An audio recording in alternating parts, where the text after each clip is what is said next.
Assalamualaikum warahmatullahi wabarakatuh. Perkenalkan, nama saya Yusuf Effendi dari TK Nurul Ulum, Kampung Sri Pendowo, Kecamatan Bangunrejo. Nah, Bunda, kali ini saya akan mendongeng, yaitu dengan judul Gatot Kaca Sang Kesatria dari Pringgadani. Langsung saja, bagaimana ceritanya? Yuk kita saksikan bersama-sama. Pada suatu hari, sang wayang pun dalam gunung ceritanya menuturkan. Pada suatu hari, Dewi Arimbi, istri dari Raden Werkudara, sedang hamil tua. Kemudian di luar pun para prajuritnya sedang ikut berdoa untuk keselamatan si jabang bayi tersebut. Waktu semakin larut, semakin malam, dan seorang ibu merasakan detik-detik akan kelahiran bayi tersebut. Lalu pada malam yang hening pun ibu tersebut dengan selamat melahirkan bayi laki-laki. Nah, bagaimana kelanjutannya?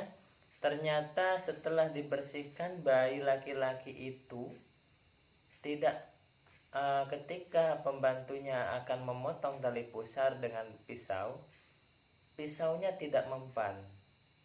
Jadi tali pusarnya tidak terputus. Nah, setelah itu pembantu pun bercerita kepada Dewi Arimbi tersebut. Kemudian Dewi Arimbi merasa cemas sekali, gelisah. Waduh, bagaimana ini, kenapa tali pusarnya tidak bisa diputus dengan pisau? Kemudian Dewi Arimbi menceritakan hal tersebut kepada suaminya, yaitu Raden Werkudara. Setelah itu Raden Werkudara pun mencoba untuk memotong, tapi Raden Werkudara pun tidak sanggup untuk memotongnya. Oke, bagaimana kelanjutannya kita saksikan. Nah, ini Raden Werkudara. Raden Werkudara pun datang.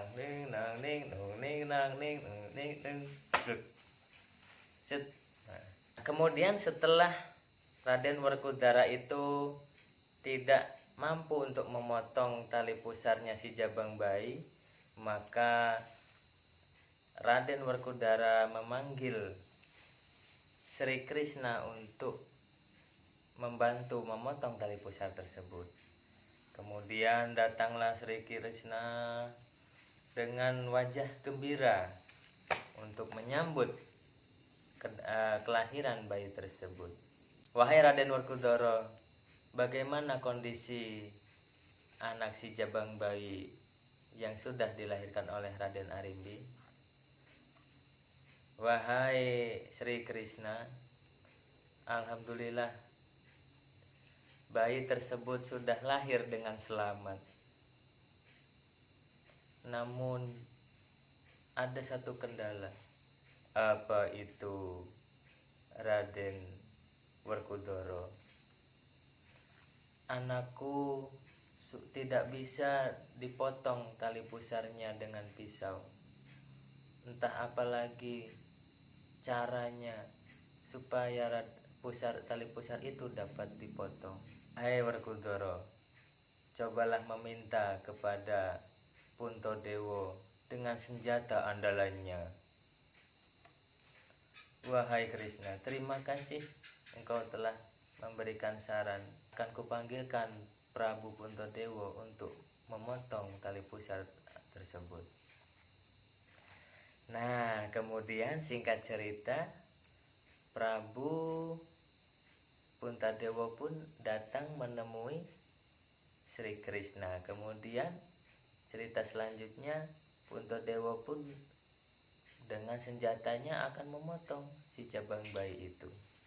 Kemudian Prabu Puntadewa pun datang menghampiri si jabang bayi tersebut. Oh, jadi ini rupanya si jabang bayi yang katanya tidak bisa dipotong tali pusarnya. Baiklah, akan kupotong tali pusarnya dengan senjata andalanku. Set. Nah, kemudian bagaimana selanjutnya? Lalu Puntadewa pun memotong tali pusarnya dengan keris andalanya. Set. Oh, kenapa tidak bisa dipotong tali pusarnya? Sekali lagi. Kenapa tidak bisa dipotong? Nah, ternyata susah juga. Ini ternyata mempunyai kesaktian.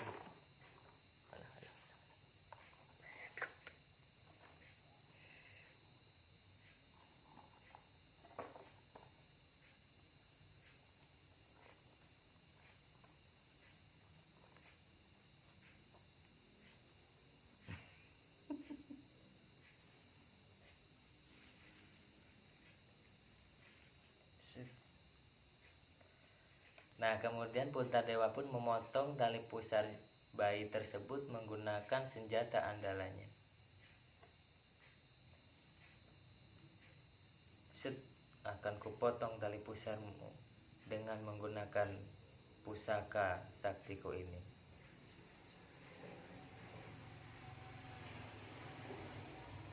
Set. Waduh. Tidak putus-putus juga tali pusarnya. Bagaimana ini? Ternyata bayi ini bayi sakti, mempunyai kelebihan yang tidak bisa diremehkan. Baiklah, aku akan menemui Krishna lagi. Nah, singkat cerita Arjuna pun bertemu dengan Eyang Abhyasa di Retawu. Kula nuwun, monggo. Apakah ini kediaman Eyang Abhyasa? Iya benar, aku adalah Eyang Abhyasa. Ada keperluan apa kau kemari? Wahai Eyang Abhyasa, aku diutus oleh Sri Krishna menghadapmu untuk membantu, untuk mencarikan solusi karena bayi Dewi Arimbi, pusar anaknya tidak bisa diputus oleh pusaka apapun yang kami miliki. Bahkan sudah dicoba oleh Puntadewa, juga sudah dicoba oleh Sri Krishna, dan juga sudah dicoba oleh Werkudara. Namun itu semua sia-sia. Kenapa itu bisa terjadi? Saya kurang tahu, Baginda.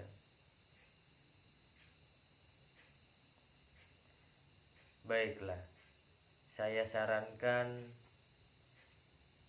engkau menuju ke arah timur. Ada seorang pemuda yang berkelana. Wajah dan perawakan pemuda itu mirip Arjuna. Pemuda itu adalah Raden Karna dari Hastinapura. Sendiko dawuh, Baginda, saya akan menuju perjalanan ke timur. Mohon doa restunya, Baginda.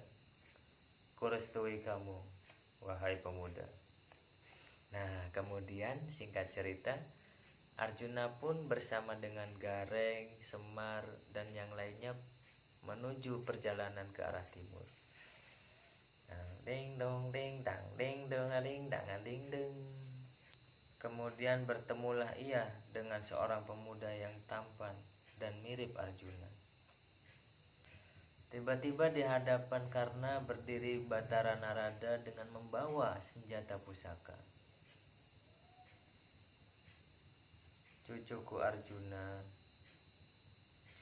Arjuna, anugerah Dewata telah tiba untukmu, kata Batara Narada yang mengira Raden Karna adalah Raden Arjuna. Sendiko dawuh, Gusti. Raden Karna pun diam dan ia merasa senang dan gembira karena akan mendapat pusaka dari Batara Narada. Cucuku, terimalah pusaka keris pusaka ini dan sampaikan kepada Werkudara. Keris ini bisa untuk memotong tali pusar bayi tersebut. Sendiko dawuh Batara Narada, akan kusampaikan keris pusaka ini kepada Werkudara. Raden Karna pun setelah menerima pusaka, ia menyembah kepada Batara Narada dan segera meninggalkan. Terima kasih Batara Narada, pusaka ini akan aku sampaikan kepada Werkudara. Kemudian Karna pun meninggalkan Batara Narada. Belum lama pergi, Arjuna pun datang menghadap Batara Narada.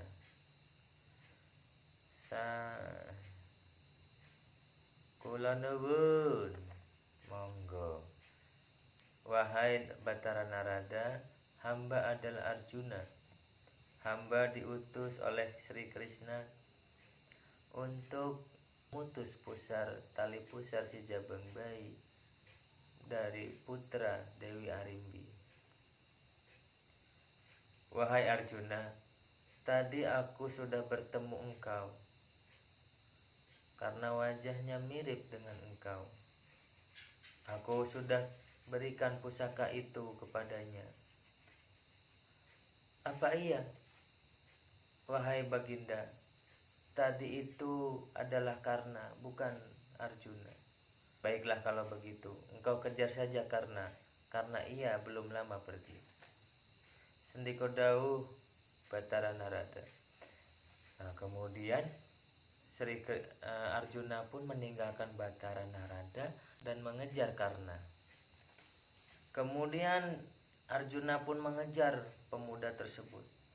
Dengan langkah kakinya yang sangat cepat, ia mengejar si Karna. Kemudian setelah beberapa jam, Arjuna pun berhasil menemukan pemuda tersebut. Wahai pemuda, tunggu dulu. Nah, kemudian pemuda pun membalikkan punggungnya. Ada apa ini? Kenapa engkau menghentikan langkah kakiku? Wahai Karna, berikan senjata itu padaku. Senjata apa? Aku tidak bisa memberikan senjata ini. Ini adalah senjata milikku. Kemudian dengan kedua belah pihak yang sama sekali tidak mau mengalah, keduanya pun bertarung habis-habisan. Kalau begitu, langkahi dulu mayatku. Dangling dungling dangling dungling dangling dung dangling dungling dangling dungling dangling dungling dangling dung dang dang dang dang dang dang dang dang dang dang dang dang dang dang dang dang dang dang dang. Dengan menggunakan pusaka masing-masing, keduanya pun terus bertarung. Dang dang dang, kemudian terbang ke angkasa, turun lagi ke bumi. Tang dang dang dang dang dang ding dong ding dang ding dong ding dang ding dong. Setelah pertempuran ini, akhirnya Arjuna pun pulang ke kerajaan. Baiklah, karena pusaka ini terbelah menjadi dua. Keris menuju ke arah kamu dan serangka menuju ke arahku. Baiklah, aku akan pulang ke kerajaan.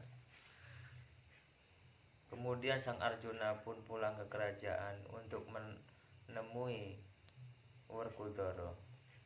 Kemudian Karna pun merasa kecewa karena pusaka yang ia miliki menghilang sebagian, dan ia pun segera pergi menuju tempat tinggalnya. Kemudian sang Arjuna pun datang menuju kerajaan dan menemui sang bayi tersebut.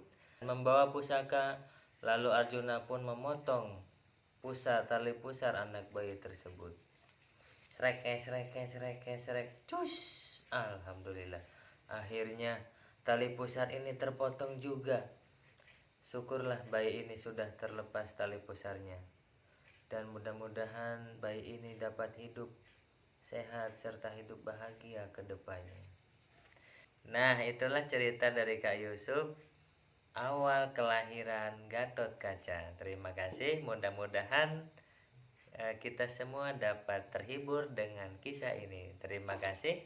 Kak Yusuf akhiri. Assalamualaikum warahmatullahi wabarakatuh.